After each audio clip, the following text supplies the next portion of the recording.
Olá pessoal, tudo bem? Bom, vou tentar ser breve aqui, acredito que está todo mundo com fome já, pensando no almoço. Mas primeiro, agradecer o convite do Duane, parabenizar aí por essa iniciativa da gente estar, vamos dizer, pensando no futuro juntos e criando esse litoral do futuro que a gente imagina.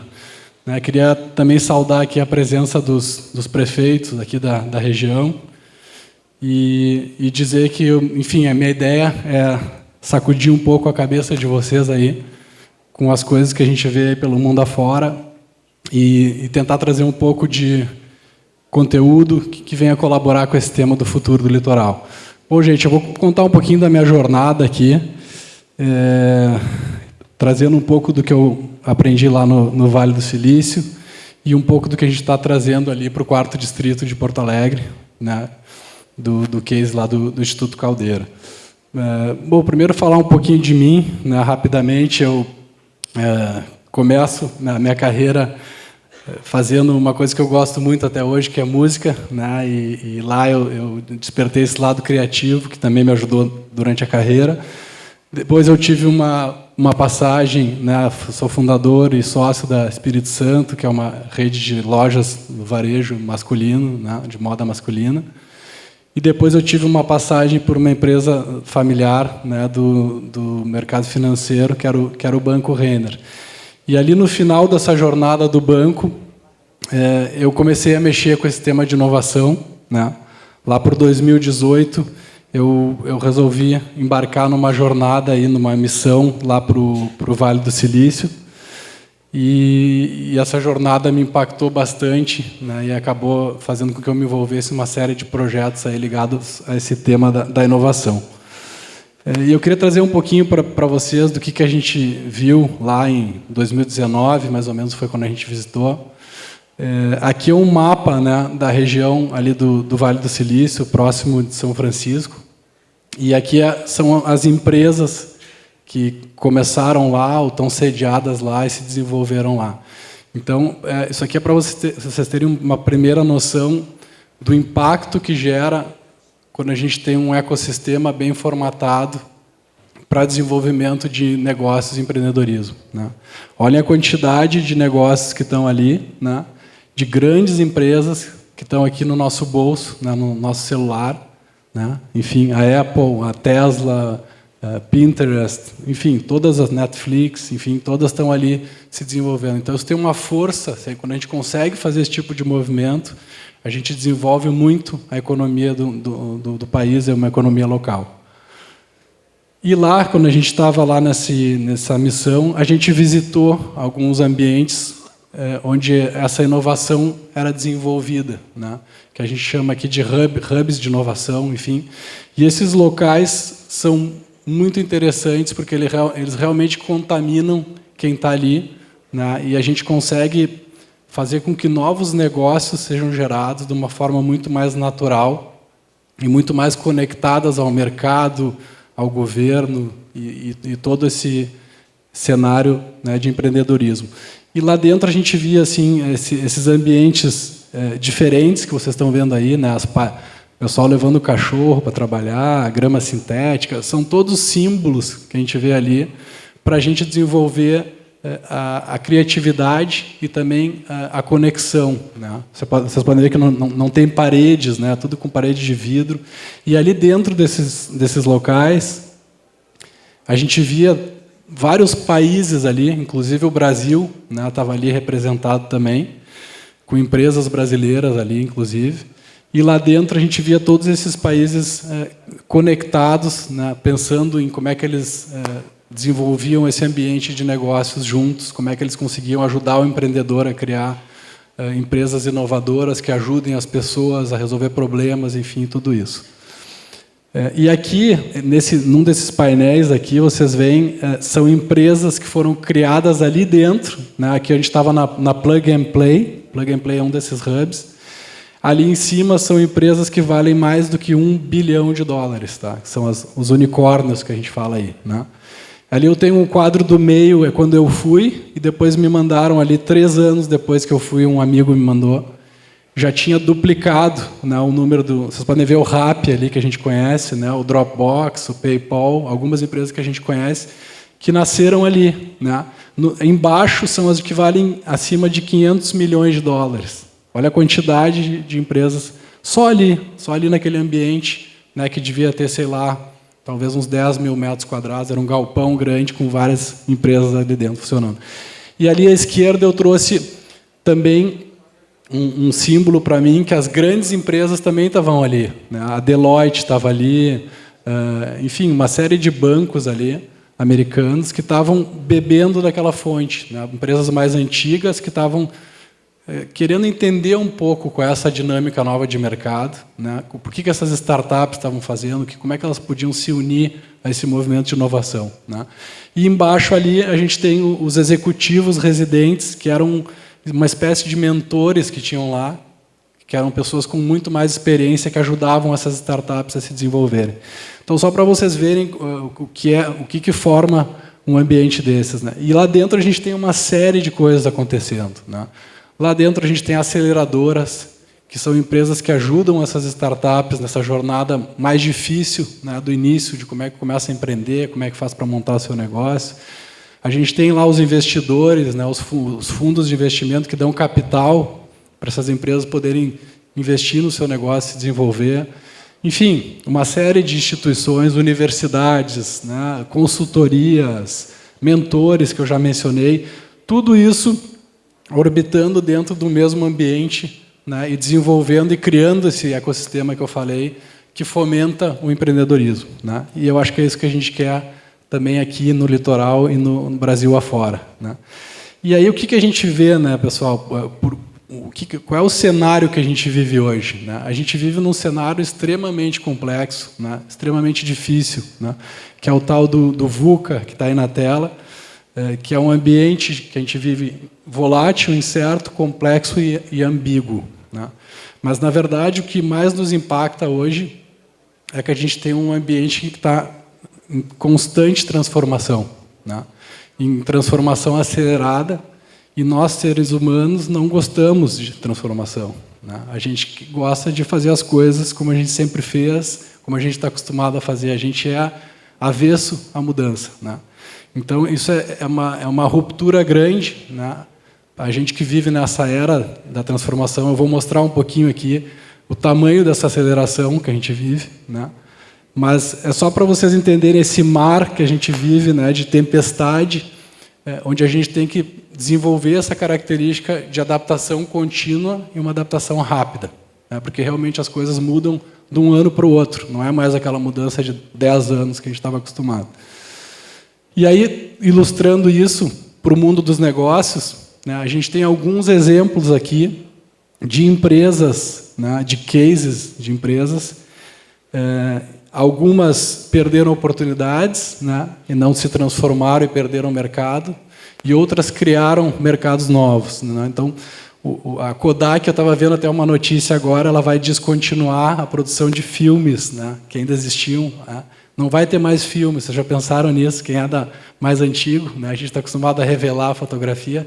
A Kodak ela teve o primeiro projeto de câmera digital na mão dela, e ela não acreditou naquele projeto. Né? Em seguida veio a Apple, né, e botou a câmera no nosso celular e acabou com esse mercado. A Blockbuster, ela podia ter comprado a Netflix no início. A Blockbuster, para quem não se lembra, fazia locação de DVDs e fitas de vídeo, enfim. A Blockbuster perdeu essa oportunidade. Ela tinha um mercado gigantesco na mão. Veio a Netflix com uma tecnologia completamente diferente. Né? Airbnb. O Airbnb é o maior hotel do mundo sem ter nenhum quarto, sem ter nenhum prédio, né, no nome deles. Né? Então, eles criaram um modelo diferente de distribuição, também revolucionou o mercado. O Uber, não preciso falar, todo mundo já sabe. Né? E o Atari é um case icônico lá no Vale do Silício, que o Atari fazia os videogames, né, os primeiros videogames, e eles eram muito conhecidos lá no Vale, e eles perderam também esse mercado que estava na mão deles. Né? Enfim, vieram outros depois, PlayStation, outros mercados. E isso aqui é para ilustrar um pouquinho, tem centenas de exemplos desses que a gente vê. né? E aqui eu fico um pouco a questão do porquê que as empresas, por que isso aconteceu. Eu acho que essa reflexão que a gente tem que fazer para o nosso negócio, né? O nosso negócio também pode ter algum concorrente, alguma outra empresa que possa fazer isso acontecer também. Aqui, pessoal, é interessante ver, esse gráfico ele pega lá de 1960 a 2025, tá? E ali a gente tem um número de anos, ó, de 0 a 70, que cada empresa fica no índice da Bolsa Americana, né, que é o S&P 500, que são as maiores empresas de tecnologia. E a gente vê que cada vez as empresas ficam menos tempo. O índice ele traz as 500 maiores, né? Então aqui a gente vê olha a dificuldade que é a gente conseguir perdurar com o negócio no tempo, que ele continue relevante, que ele continue faturando, que ele continue vendendo, né, tendo clientes. Cada vez está diminuindo mais o prazo, né? Por quê? Porque é o que eu falei antes. O mercado muda constantemente, a gente não gosta de mudar, né, e a gente não consegue se adaptar ao novo. Isso acontece com as empresas. As empresas têm pessoas por trás, né? Tem quem faz as empresas. E aqui também é um exemplo dessa dinâmica dentro de um negócio real. Tá? Essa confusão aqui da tela é o site de um banco americano que chama Wells Fargo, né? E dentro desse site tem vários serviços que o banco oferece, né? Conta corrente, seguros, enfim, todos os serviços bancários que a gente conhece. E ali ele está sendo atacado, né, por centenas de startups que estão sendo criadas com o mesmo serviço, com muito mais agilidade, com melhor preço, com uma estrutura mais leve por trás de negócio, né? Oferecendo um produto melhor, às vezes, para o cliente deles. Então, olhem a complexidade que é navegar nesse cenário de competição também, né? E isso acontece, pessoal, também, essa mudança acelerada e essa dinâmica nova de negócios é muito amparada na tecnologia, né, que é o que a gente está vendo hoje. Aqui eu trouxe, enfim, alguns exemplos aqui de tecnologias, depois eu vou falar um pouquinho mais disso, mas, na verdade, o que aconteceu é que a tecnologia está cada vez mais acessível, está cada vez mais acelerada, e isso está reduzindo também a barreira de entrada, né? Por isso que a gente consegue ver novas empresas sendo criadas também, né? Antes a gente tinha que criar um negócio, a gente tinha que ter um servidor, né? Tinha que contratar, tinha que ter uma coisa física, tinha que ter um banco, tinha que ter agências. Hoje o banco não tem agências mais, né? Para dar um exemplo só. E aí, gente, eu queria trazer um pouquinho esse cara aqui, tá? Essa foto eu tirei semana passada lá no Instituto Caldeira. Ele teve dando uma palestra para nós. E eu acho que mostra um pouquinho do que a gente está criando em Porto Alegre, né? Esse cara se chama Peter Diamandis, né? Ele é fundador da Singularity University, que é uma universidade de futurologia, né? Basicamente falando, fica dentro da NASA, lá nos Estados Unidos, essa universidade. E ele estava ali, né, conosco em Porto Alegre, no 4º Distrito, dando essa palestra e conversando conosco. E esse cara, deixa eu só voltar aqui, basicamente ele falou o seguinte: a gente está vivendo numa das eras mais extraordinárias que já existiram na humanidade, né? A gente está tendo esse privilégio de viver nessa era. E a gente tem que aproveitar e entender essa era que a gente está vivendo, né? Se a gente pensar na quantidade de coisas que a gente já viu e na aceleração que isso está tendo, a gente estava aqui no outro painel falando de inteligência artificial, e ele trouxe um pouquinho de alguns conceitos, né, que já estão ocorrendo e que vão impactar de forma muito forte a nossa vida, né? Eu vou trazer um pouquinho aqui para vocês do que ele falou, né? Bom, eu acho que a inteligência artificial a gente já está cansado de ouvir e a gente já está usando, né? Ela está no nosso bolso aqui. Mas, basicamente, o que ele falou que é o seguinte: em 2026, 2027, a inteligência artificial vai ser mais inteligente do que todos os cérebros humanos somados. Vocês já pensaram na força que tem isso? Não é somar nós aqui, é somar o mundo inteiro, a inteligência de todo mundo. a gente vai ter uma ferramenta ao nosso alcance, qualquer pessoa, né? Um Einstein no bolso, como eu botei ali, disponível para a gente perguntar o que a gente quiser. E aí, claro, a gente tem que ser esperto para saber o que a gente quer perguntar e como que a gente pergunta. Ele trouxe o exemplo da robótica. Esse mercado, gente, vai ser gigantesco, né? A gente está falando aqui de cada pessoa ter ao menos um robô seu, ao menos um. Ele fala em talvez 2, né? Porque a gente vai querer ter um para nossa casa, um no trabalho. E isso vai acontecer porque o custo vai diminuir muito. Um robô, ele falou, vai custar $10 por dia. Quanto é que custa um funcionário nosso em casa? Quanto é que custa uma pessoa na nossa empresa? Então, esse mercado vai crescer muito. Depois eu vou mostrar ali alguns cases bem rapidamente. Energia. O vice-governador falou do data center. Isso aqui vai ser uma oportunidade gigante para o Brasil. Não é à toa que esse pessoal está vindo para Eldorado. O Brasil é um dos maiores produtores de energia limpa.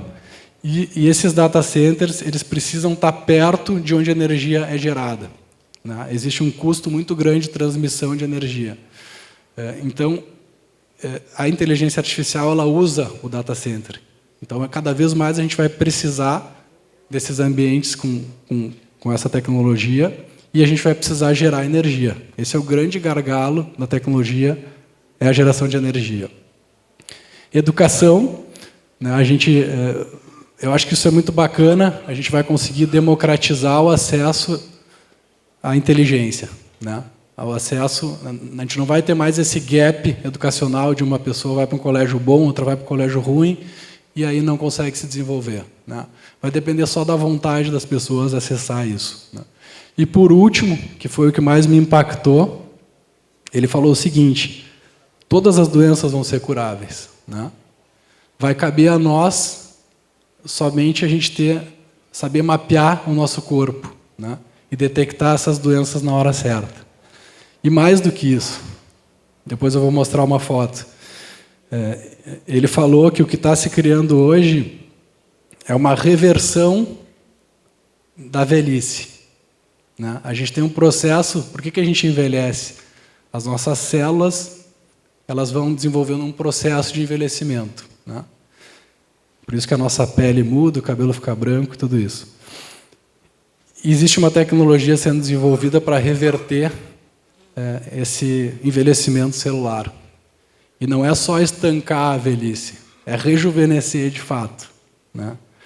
Então, gente, são essas coisas que a gente está deparando nessa era extraordinária que a gente está vivendo. Aqui eu trouxe alguns exemplos, vocês já devem conhecer, o robô da Tesla, que eu acho que é o mais conhecido, já está ali manuseando, né? Olha o nível de manuseio do robô com um ovo na mão, sem quebrar o ovo, né? E a gente tem várias, ele trouxe mais de 50 empresas de robótica na palestra dele.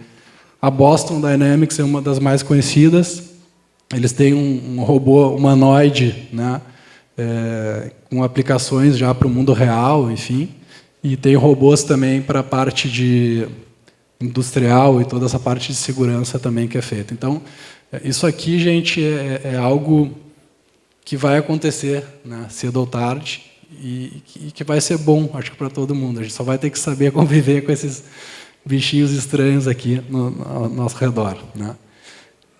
Mobilidade, né, foi um tema que ele falou muito também. Eu acho que aqui esse projeto é da Embraer, é o drone para humanos, né, para seres humanos serem transportados. Essa empresa é uma empresa da Embraer que fica no interior de São Paulo e eles estão lançando essa tecnologia. A gente vai conseguir voar do Galeão, da Barra da Tijuca ao Galeão em 10 minutos, né? Então, pensem na mudança que isso aqui gera na nossa vida, né?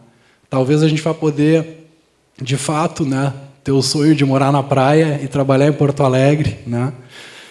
E a gente poder fazer isso com um nível de transporte desse tipo, né? Esse aqui é o carro da Tesla, o Cybercab, né, que eu acho que é o carro autônomo, né, ele não tem motorista, enfim. Já tem outras empresas fazendo isso, mas aqui interessante é que ele está desenvolvendo uma comunidade onde a gente pode, no momento que a gente não está usando o nosso carro, a gente pode disponibilizar ele para essa comunidade, e esse carro é alocado por outras pessoas, e o carro vira uma fonte de receita para nós também. Não tem por que eu ter um carro e deixar ele parado 10 horas no estacionamento enquanto eu trabalho, se eu posso estar com esse carro rodando, né, com energia elétrica, enfim, baixo custo, gerando benefício para outras pessoas também, e receita. Né? Aqui o que eu falei para vocês, tá? Esse aqui até peguei um post da Startse, que saiu semana passada também no Instagram, que mostra essa empresa já. Ó, né? Então, ali, sua pele pode voltar 30 anos no tempo. O efeito aconteceu no Instituto Brabham, no Reino Unido. Né? E os resultados surpreenderam o mundo. Né? Não foi algo temporário, é algo que vai além da estética. Né? Então, gente, já está sendo feito, testado, enfim, em seres humanos. E espero que a gente consiga um dia se beneficiar disso também, mas é algo que já está aí.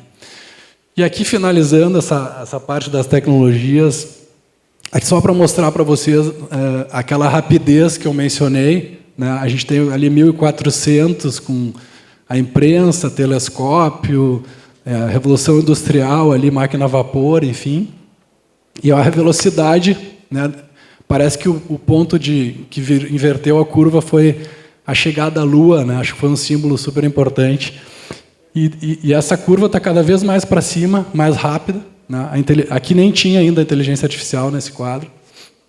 Então, realmente, a coisa está muito, muito rápida e cada vez mais difícil da gente acompanhar. E aí, gente, trazendo de volta aqui, eu vou contar rapidamente para a gente poder almoçar daqui a pouco. Então, eu volto dessa viagem lá do Vale do Silício, super impactado, né, com todas essas coisas que a gente viu. E eu digo que eu volto catequizado sem ter um local para rezar. Né? E aí eu começo a pensar um pouquinho como é que a gente poderia fazer um lugar desses aqui, né, no Rio Grande do Sul, para ajudar a desenvolver aquele ambiente que eu via lá, eu queria trazer para cá. Essa era a grande ideia. E aí, no meu retorno, isso aqui é onde fica lá o Instituto Caldeira, são as duas caldeiras que estão ali atrás, eram os fornos das caldeiras, né? E aqui é onde funcionavam as indústrias Renner. Né? Meu bisavô foi o fundador das lojas Renner, e aqui ele começou a empreender. Né? E basicamente ele importou 2 caldeiras da Escócia em 1912, porque não tinha energia confiável da rede pública, então ele teve que produzir a própria energia. E o excedente energético ele ainda distribuía de graça para os moradores do bairro. Né? E ali ele começou essa indústria da manufatura, na época, há 100 anos atrás.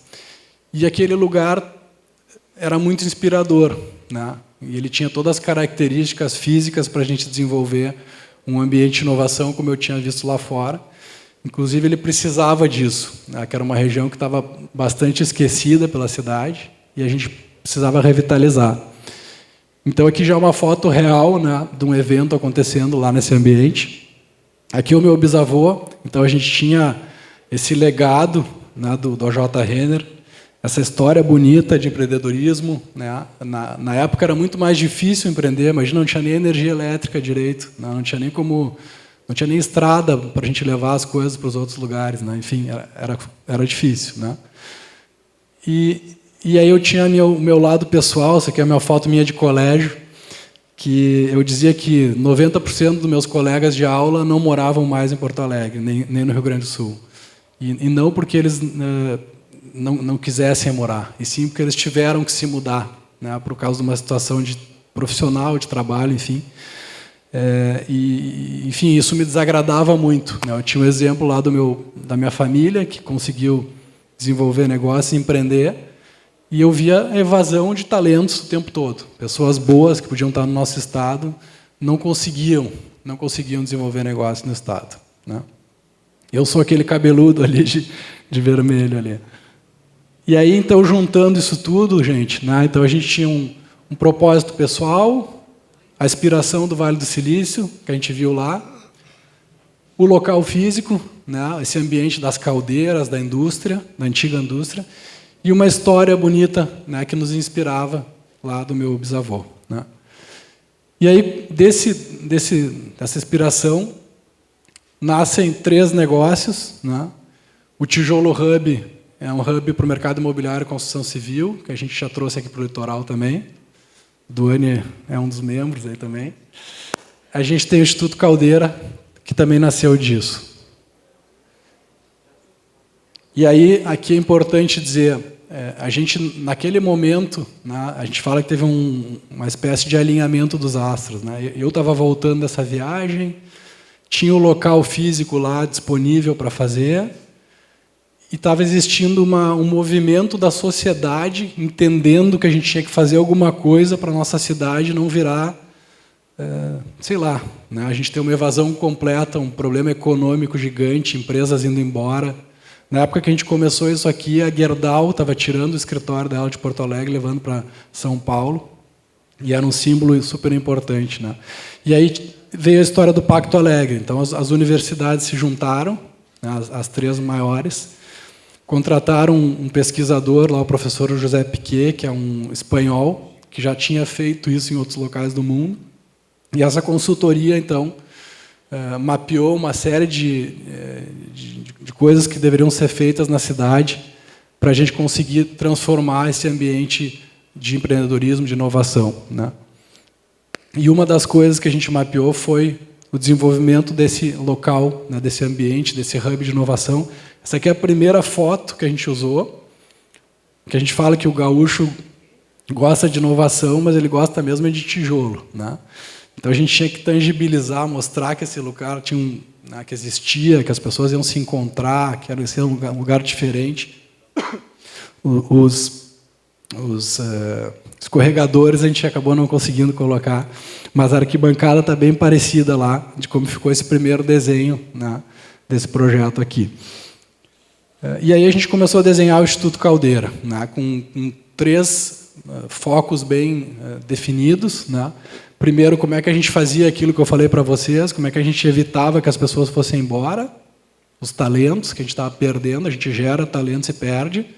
Como é que a gente ajudava aquelas empresas que eu mostrei para vocês lá, que estavam com dificuldade, né, de navegar nesse ambiente, como é que essas empresas podiam se conectar com a nova economia, com as startups, com essa inovação que estava acontecendo. E, por último, como é que a gente faz o poder público ser inserido nisso, porque ele participa dessa relação, né? Não tem como a gente dizer que não. Como é que a gente ajuda o poder público a ser mais eficiente, mais conectado ao mercado, né, mais proativo, ajudando o empreendedor, né? E esses pilares estão lá até hoje, né? E é o que a gente fomenta. Então, eu brinco que a gente tinha um PowerPoint, a gente tinha um desenho daquele projeto, eu já estourei o tempo aqui. A gente tinha um sonho grande e muita vontade de transformar a cidade, né, e o nosso estado. E aí nasceu, então, o Caldeira. Convido a todos já para conhecer o ambiente lá. E a gente nasceu aí com, na época, cerca de 30 empresas, hoje já 42 fundadoras que doaram recursos do Caixa para a gente conseguir criar o instituto, reformar o prédio e começar a atrair as empresas lá para dentro, né? Então, hoje o Caldeira já tem mais de 130 empresas instaladas lá com escritórios, mais de 500 pessoas associadas ao projeto, né? E mais de 1.000 pessoas circulando lá diariamente. E a gente já está com um sonho maior aqui, que é ampliar essa área, que tem hoje 22 mil metros quadrados, é um prédio de 4 andares, histórico, enfim, aquele que eu mostrei para vocês, para uma área da frente que vai chegar a mais 33 mil metros quadrados, né? E o sonho grande aqui é construir um distrito da inovação, né? É isso que a gente está construindo aí. Aqui um pouquinho dos números que eu já falei, e as fotos lá de dentro, enfim, isso aqui foi pré-enchente, mudou um pouquinho, está mais bonito ainda agora pós-enchente, mas enfim. E aqui, gente, eu queria trazer só mais um projeto que eu acho bacana de falar, né? Lá dentro a gente desenvolveu um programa que se chama Geração Caldeira, que basicamente ele aproxima vagas de trabalho com pessoas para preencherem essas vagas, né? Mas para a gente preencher essas vagas, a gente tem que capacitar as pessoas, né? Então, a gente vê uma série de empresas lá precisando de pessoas, né, com vagas em aberto, e do outro lado a gente vê bastante gente desempregada também querendo trabalhar. Então, como é que a gente junta essas duas coisas? E é assim que nasceu esse programa do Geração Caldeira. E hoje ele se tornou um ícone, né? Ele está virando o novo vestibular, a gente brinca, né? Foram mais de 18 mil inscritos nesse programa. E aí, no fim da seleção, a gente seleciona 200 jovens que estão nessa foto aqui. Essa aqui é a última turma da semana retrasada. E esse pessoal ganha, então, uma bolsa de R$4.000 por mês e aulas presenciais, né? Isso aqui a gente está transformando vidas, né? A gente está conseguindo... são para alunos da rede pública do ensino médio, né? E esse pessoal, quando eu fui nesse dia, eu estava aqui, eu que tirei essa foto, essa energia deles, essa vontade de trabalhar, de empreender, de aprender, nos contamina e a gente começa até a acreditar que o Brasil vai dar certo, né? Então, é realmente transformador. Eu só vou pedir para o pessoal rodar um vídeo curtinho que eu tenho ali, que é de um aluno do Geração Caldeira, por favor.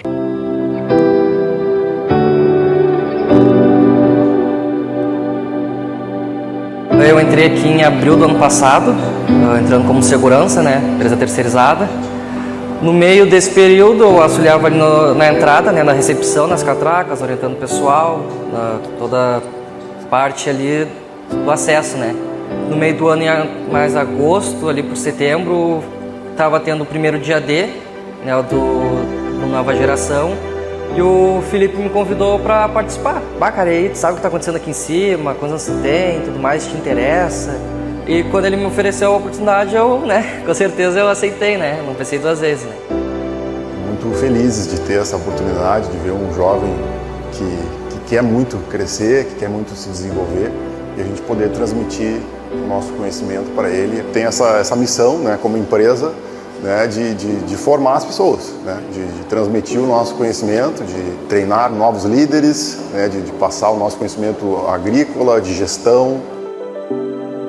Eu entrei agora como estagiário, né? Agora eu estou pensando logo na efetivação, né? Batalhar para conseguir ser efetivado. Isso com certeza vai ser um salto bem grande na minha carreira. Não, para mim foi muito importante, porque eu, antes do programa, eu não sabia o que eu queria para o meu futuro, eu não tinha um autoconhecimento e um autodesenvolvimento, né? Então o programa me proporcionou saber o que eu quero para o meu futuro, né? Minha mãe me mandava áudios chorando, né? Tô feliz por ti, feliz. Sabe que eu choro feliz, choro triste. Tô orgulhosa de ti, da pessoa que tu tá se tornando. Quase chorei junto, né? Fiquei muito feliz, muito feliz. Foi bastante gratificante dar esse orgulho para ela, né? Mostrar que realmente as coisas mudam, né? As pessoas mudam.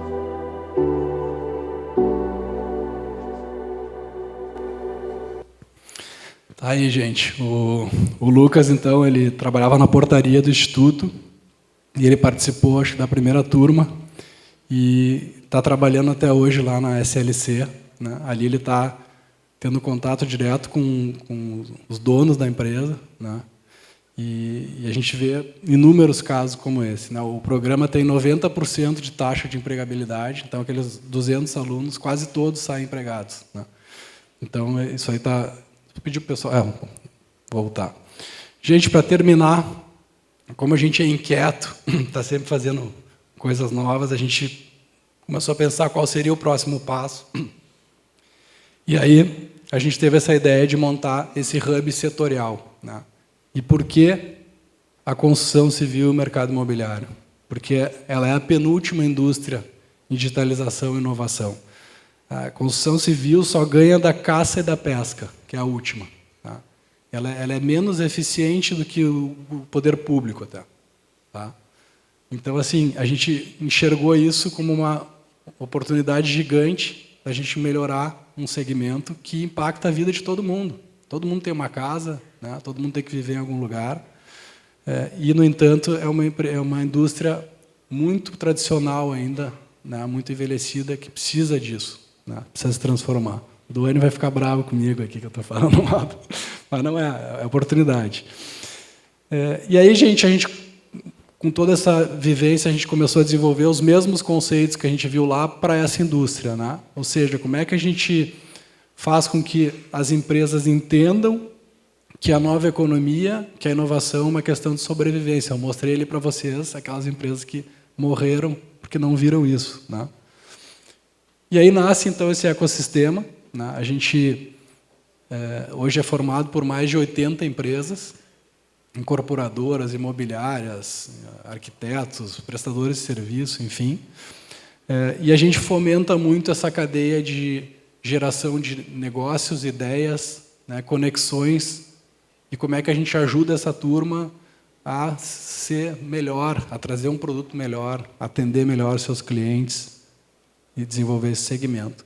Então, aqui está um pouquinho dos números. A gente tem 40% já do mercado, né, do VGV, né, do Valor Geral de Vendas, dentro do Hub, né? Então, isso tem uma força muito grande para as empresas conseguirem se desenvolver, né? Aqui um pouquinho da nossa comunidade, mas a página mais importante é essa aqui, ó. Aqui são as empresas do litoral. Então, no ano retrasado, a gente começou esse movimento aqui com a turma do litoral, e a gente foi super bem acolhido. É por isso que eu estou aqui hoje também. Então, agradecer muito, né, quem acreditou na nossa ideia, quem comprou, porque o litoral, bom, o vice-governador mostrou aqui os números, né, o crescimento absurdo que está tendo aqui, e o mercado imobiliário sendo um motor desse desenvolvimento intenso, né. Então, o tijolo funciona aqui. A gente tem uma série de atividades aqui com as empresas. A gente leva as empresas daqui para Porto Alegre para interagirem lá também. E a gente já tem um banco aqui de mais de 245 startups que a gente mapeia essas tecnologias e leva essas tecnologias até a ponta para conversarem com as empresas que precisam delas, né? Gente, é isso. Eu queria finalizar deixando um convite. A gente vai ter um evento do tijolo. Casualmente, o Duane trouxe o tema da plataforma, que é uma lástima, né, o que aconteceu. E essa turma aqui é a turma que fez o PIR lá de Itapema. O Duane até me disse que está em parceria já com eles aí. Mas eles vão contar um pouquinho desse case, né, que eu acho que tem tudo a ver com o que a gente está querendo fazer aqui, né, no litoral. Queria deixar mais um último convite. Dia 29 de outubro, a gente tem um evento do Tijolo Hub na Unicinos, em Porto Alegre. É um evento que vai falar só sobre inovação nesse segmento, um evento do dia inteiro. E a gente queria convidar vocês, quem puder estar lá conosco, vai ser uma honra. Pessoal, obrigado. Meus contatos estão aí. Quem quiser falar comigo, é só chamar. Obrigado, Fred. Bom evento a todos. Obrigado.